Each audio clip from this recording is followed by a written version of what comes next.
Welcome to my YouTube channel Suren sir knowledge of physics. दोस्तों, my dear student, आज मैं आपको बहुत इंपॉर्टेंट टॉपिक बताने वाला हूं जो स्टैंडर्ड 12 फिजिक्स से रिलेटेड है और ये फिजिक्स का थर्ड चैप्टर करंट इलेक्ट्रिसिटी से रिलेटेड है। तो ये जो टॉपिक हम बताने वाला हूं ये बहुत ही इंपॉर्टेंट है, बोर्ड में कई बार आया भी है और ये आने की भी संभावना है। तो इसलिए इस वीडियो में जो मैं बताने वाला हूं उस टॉपिक का नाम है हीट स्टोन ब्रिज। क्या नाम है? Heat stone bridge. तो आज हम पढ़ेंगे कि हीट स्टोन ब्रिज क्या है और उसकी प्रिंसिपल क्या है और कैसे इसकी वैल्यूज को, इसके इक्वेशंस को हम निकालते हैं और इसके बेसिस पे एक बहुत इंपॉर्टेंट जो एप्लीकेशन है, मतलब इसके अनुप्रयोग है, वो मीटर ब्रिज है और ये प्रैक्टिकल के पार्ट ऑफ व्यू से बहुत ही इंपॉर्टेंट है। तो इसमें जो प्रिंसिपल लागू होगा मीटर ब्रिज में वो किसका होगा? हीट स्टोन ब्रिज का। तो हम प्रैक्टिकल मीटर ब्रिज के प्रैक्टिकल को हम नेक्स्ट वीडियो में पढ़ेंगे, लेकिन आज का जो टॉपिक है कि जो हमारा प्रिंसिपल है हीट स्टोन ब्रिज का प्रिंसिपल क्या है, इस पे हम चर्चा करते हैं। दोस्तों, हीट स्टोन ब्रिज को बनाने वाले हीट स्टोन ही थे और जिन्होंने 4 रेजिस्टेंस लिए थे, 4 रेजिस्टेंस लिए थे। 4 में एक अननोन रेजिस्टेंस था और 3 नोन रेजिस्टेंस, मतलब 2 ज्ञात 3 अज्ञात, जो 3 ज्ञात जो है रेजिस्टेंस थे और एक अज्ञात रेजिस्टेंस था। तो कोई भी अज्ञात रेजिस्टेंस की वैल्यूज हम हीट स्टोन ब्रिज से निकाल सकते हैं और उन्होंने ये भी बताया था कि अगर हम उसको हीट स्टोन ब्रिज को के फॉर्म में उसको एडजस्ट करते हैं और उसके बीच में जो गैल्वेनोमीटर लगा होता है, जैसा कि फिगर में बनाया है, अभी इसको हम समझाते हैं। तो हम इसको बताते हैं कि हीट स्टोन ब्रिज क्या है। जैसा कि आपको फिगर में दिख रहा है, ये हीट स्टोन ब्रिज की सर्किट है। तो सबसे पहले हमें क्या लिखना होगा, क्योंकि लिखना भी तो पड़ेगा एग्जाम में, जो लिखेंगे उसी पे हमें मार्क मिलेगा। और इसमें हम किरचॉफ के लॉ का यूज करके इस इक्वेशंस को हीट स्टोन सेतु या ब्रिज जो है इसके बारे में हम डिस्कस करेंगे। तो माय डियर स्टूडेंट, आप देखते हैं लिखना क्या है, हमें लिखना भी पड़ेगा। तो किरचॉफ के एक अनुप्रयोग के रूप में चित्र में दर्शाए गए परिपथ पर विचार कीजिए। जो परिपथ यहाँ पे बनाया गया है, देख सकते हैं आप, R1 है, R2 है, R3, R4, ये हमारे पास परिपथ है और इसके बीच में B और D के बीच में एक गैल्वेनोमीटर लगा है और जिसके द्वारा हम करंट मेजर करेंगे। और जो बैटरी है वो A और C टर्मिनल से जुड़ी है। तो जो जैसा इसमें बनाया गया वो चीज हमें लिखना भी पड़ेगा, ठीक है। तो यहाँ दोस्तों क्या लिखा गया है कि विचार कीजिए कि जो कि हीट स्टोन ब्रिज कहलाता है। तो सेतु में 4 प्रतिरोधक हैं या प्रतिरोध हैं जिसकी वैल्यूज दी गई R1, R2, R3 and R4 होते हैं। जैसा कि आप देख सकते हो, ये R1 है, ये R2 है, ये R3 है और एक R4 है और जो अज्ञात प्रतिरोध है। ठीक, कहने का मतलब 3 हमारे पास ज्ञात होंगे तो चौथा हम निकाल पाएंगे। तो यहाँ पे जैसे बैटरी को कनेक्ट किया उस तरह से हमें लिखना है। A तथा C के बीच बैटरी जोड़े गए हैं, आप देख सकते हो A और इसके बाद C बैटरी ये है, तो बैटरी यहाँ पे जोड़ी गई है। और क्या है, तथा गैल्वेनोमीटर को बिंदु B और D के बीच में जोड़ा गया है। B और D के बीच में क्या गैल्वेनोमीटर जोड़ा गया है। तो हमें ये लिखना भी, माना कि सेल में कोई आंतरिक प्रतिरोध नहीं है, मान लेते हैं सेल में कोई प्रतिरोध नहीं है, तो G से होकर विद्युत धारा IG तथा सभी प्रतिरोधक जितने हमारे प्रतिरोध हैं और IG से करंट प्रवाहित होगी। लेकिन यदि हम संतुलित सेतु कहते हैं, संतुलित जिसको बैलेंस कंडीशन बोलते हैं, अगर बैलेंस कंडीशन की बात करते हैं तो हीट स्टोन ब्रिज में जो G है गैल्वेनोमीटर है, इसमें जो करंट फ्लो होगी, जो IG करंट अगर यहाँ पे फ्लो हो रही है, इसको स्मॉल लेटर में लिखो, कैपिटल लेटर कोई मतलब नहीं रखता, चलेगा, ठीक है। तो IG की जो वैल्यू होती है वो क्या होती, 0 होगी। कब? जब बैलेंस कंडीशन होगी, जैसा कि हमने मेंशन कर दिया है। यदि हम संतुलन सेतु की अवस्था की बात करें तो IG 0 होगा और G से होकर कोई धारा इसमें धारा प्रवाहित नहीं होती और इसके बेसिस में हम प्रतिरोध का जो रेशियो निकालेंगे, अनुपात, वो एक दूसरे के बराबर होगा। 2 प्रतिरोध का रेशियो बराबर होगा। तो अगर इस तरह से होता है तो हम इसको हीट स्टोन ब्रिज सेतु कह सकते हैं, जब गैल्वेनोमीटर में करंट फ्लो नहीं होती है। तो अब इसी को हम प्रूव करेंगे और इसमें रेजिस्टेंस का रेशियो लेंगे और बताएंगे कि ये इक्वल होता है, ठीक है। तो सबसे पहले इसको बताने से पहले हमें किरचॉफ के 2 लॉज थे वो हमें पता होना चाहिए। अब दोस्तों देखिए, अगर हम यहाँ पे परपथ में हमने फर्स्ट में पढ़ा था, इसके 2 लॉज थे, एक करंट रूल था और दूसरा कौन था, लूप लॉ या सेकंड लॉ भी कहते हैं, किरचॉफ सेकंड लॉ को लूप लॉ कहते हैं, संधि का नियम बोलते हैं। ठीक है, तो संधि मतलब जंक्शन। तो यहाँ पे आप देख सकते हो, अगर एक पॉइंट है ये ए एक जंक्शन है जहां पे I करंट जा रही है, और उसमें हमने पढ़ा था कि जो हमारा प्रतिरोध होता है, इंटरिंग प्रतिरोध, आने वाला प्रतिरोध जाने वाले जंक्शन से जाने वाले प्रतिरोध के बराबर होता है। अगर हम इसका करंट की वैल्यू I1 कहते हैं, तो ये वैल्यू इसको I2 मान लेते हैं, तो क्या हो जाएगा, पहले फर्स्ट रूल के अनुसार, मतलब किरचॉफ के प्रथम नियम अनुसार हम क्या कह सकते हैं कि यहां पे जो करंट होगी जितनी आएगी, तो I कितनी रही है, I है, और जा कितनी रही, I1 प्लस I2। तो इस तरह से हम इस इक्वेशन को लिख सकते हैं, इक्वेशन नंबर 1 है। यहां तक क्लियर हो गया। और अगर हम देखते हैं, आप देखिए यहाँ पे जब हम ये करंट यहाँ पहुंचती है, तो ये भी तो एक जंक्शन है, इसके 2 पाथ हैं, 2 रास्ते हैं। अगर हम कह रहे हैं गैलोमीटर में IG करंट फ्लो हो रही है, तो यहाँ पे कौन सी करंट फ्लो होगी, I1 माइनस IG। कहने का मतलब जो करंट बचेगी वही तो फ्लो होगी।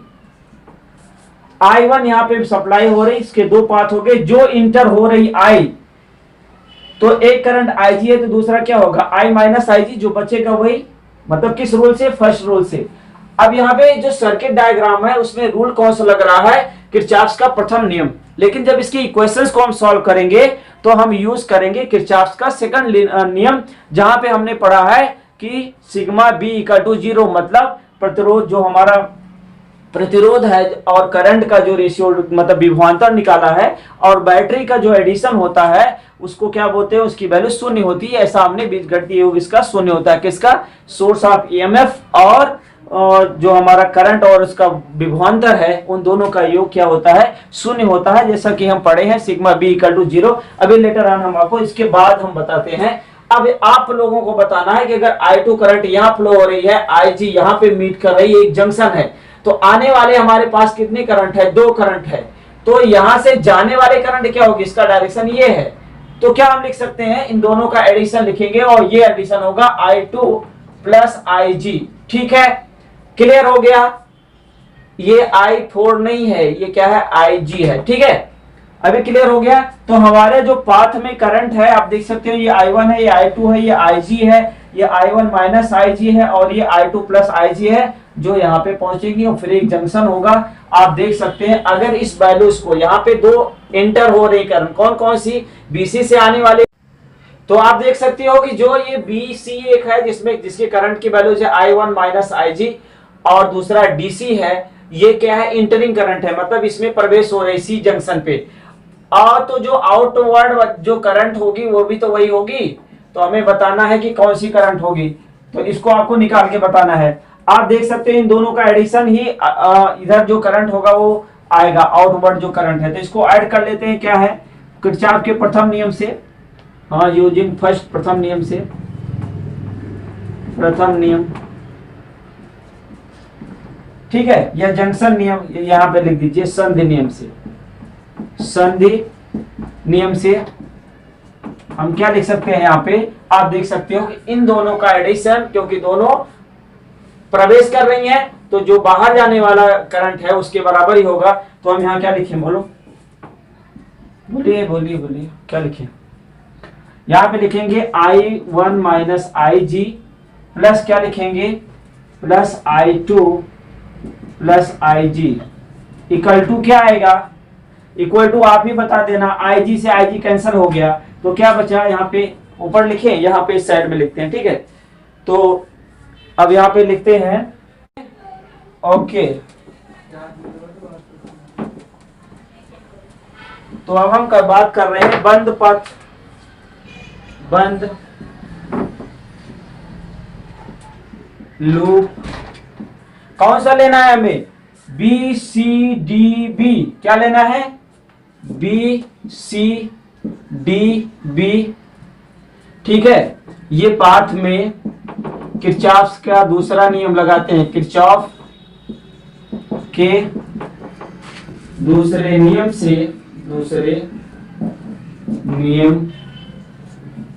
के अनुसार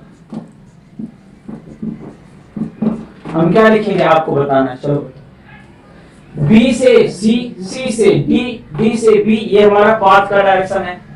और यहाँ पे R4 अज्ञात प्रतिरोध की है, इससे कोई मतलब नहीं हो तो अज्ञात है या ज्ञात है, ठीक है। तो यहाँ पे देखिए इसका जो पोटेंशियल डिफरेंस होगा, जो विभवांतर होगा, उसकी वैल्यूज को बताना है। क्या होगा, मैं क्या लिखूं बताओ। हाँ बोलिए बोलिए, क्या लिखूं इस वैल्यूज को। यहाँ पे करंट ये है, प्रतिरोध ये है, तो विभवांतर क्या होता है, IR होता है, ये तो हमको पता है। अब इसकी वैल्यू क्या लिखें, प्लस I होगा कि माइनस होगा। पहले लिख दो क्या आएगा, I1 minus IG into R4। ये तो विभवांतर हो गया, क्या हो गया, विभवांतर। अब इसके पहले प्लस आएगा कि माइनस आएगा, क्या आएगा, माइनस आएगा। क्यों,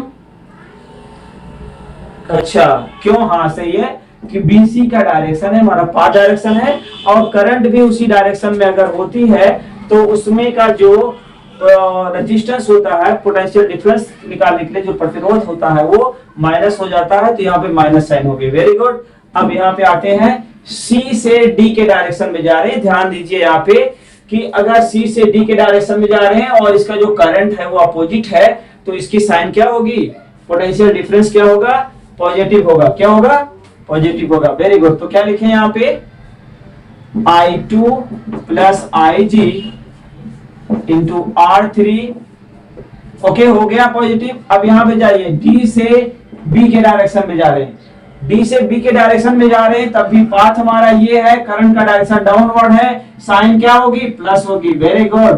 तो इस तरह से हम इसको लिख सकते हैं कि delta B sigma delta B equal to 0। अब इसकी वैल्यूज को ब्रैकेट को ओपन करते हैं तो क्या होगा, माइनस I1 R4, इससे मल्टीप्लाई किया, माइनस माइनस प्लस हो जाएगा, IG R4 plus I2 R3 plus IG R3 plus IG capital G, okay equal to 0। यहाँ पे भी वही रूल्स हम बताएंगे। अगर हमारा हीट स्टोन ब्रिज जो सेतु है, अगर ये बैलेंस संतुलित की अवस्था में, संतुलन अवस्था में है, तो IG की वैल्यू क्या होगी, 0 होगी। और जहां जहां पे IG आपने लिखा है, स्मॉल लेटर में भी लिख सकते हो, ठीक है जी, तो वहां पे वैल्यू 0 हो जाएगी। तो ये वैल्यू 0 होगी, यहाँ पे भी 0 है, हो जाएगा, क्योंकि IG 0 है तो 0, ये भी 0 हो जाएगा। तो उन वैल्यूज को हम 0 लिखना है तो लिख सकते हो, नहीं तो नहीं लिखोगे तभी चलेगा। तो वैल्यूज हो गई 0, तो क्या बचेगा, plus I2 R3 equal to 0। अब इस टर्म को उधर ले जाओ, इसको इधर रहने दो, तो क्या हो जाएगा, I1 R4, इसको उधर करके फिर से एक्सचेंज कर देंगे, तो क्या हो जाएगा, ये I2 R3, ठीक है। अब इसको रेशियो में रखना है, करंट के रेशियो में, तो I1 बाई I2, तो क्या हो जाएगा, I2 इधर आ गया, तो क्या लिखेंगे, R3 बाई R4, ठीक है। ये क्वेश्चन नंबर कौन सी हो गई, 4 थी ना अभी, 1 2 3 4, हाँ 4 थी, तो ये कौन सी है, 1 2, पहला ये था, दूसरा वो था, तीसरा आपने रेशियो निकाला था, चौथी क्वेश्चन, ठीक है। तो ये हमारी 4th क्वेश्चन है, ठीक है। तो I1 upon I2 equal to R3 upon R4, तो 4 इक्वेशन हमारे पास हो गई। अब हमें क्या करना है कि जो हमारी 3rd इक्वेशन थी उसमें I1 अपान I2 की वैल्यू थी, आप सब्स्टिट्यूट कर दो, या फिर तुलना करने पर, समीकरण कुछ भी लिख सकते हो कि समीकरण 1 में 2 का मान रखने पर, या फिर आप लिख सकते हो कि इन दोनों समीकरण की तुलना करने पर। तुलना करने पर तो तुलना लिख दो, तो इतना लिख लिया, रब करें, ओके। कोई डाउट, कहा यहाँ पे, अरे भाई जब ये हाँ ठीक है, बहुत अच्छा, जब ये हमारा ब्रिज संतुलन की अवस्था में होगा, संतुलित होगा, तो IG की वैल्यू 0 होगी। तो जहां जहां IG है वो सब 0 हो जाएगा। गोल कर दिया ना मैंने, गोल किया है ना, तो IG इसमें भी है, इसमें भी IG है, इसमें भी IG है, तो ये वैल्यूज क्या हो जाएगी, 0 हो जाएगी। तो क्या बचेगा, ये ठीक है। तो आगे बढ़ते हैं, अब हम लिखेंगे समीकरण 1 और समीकरण 3 और 4 की तुलना करने पर, ठीक है। तो चलो लिखते रहिए, लिखिए समीकरण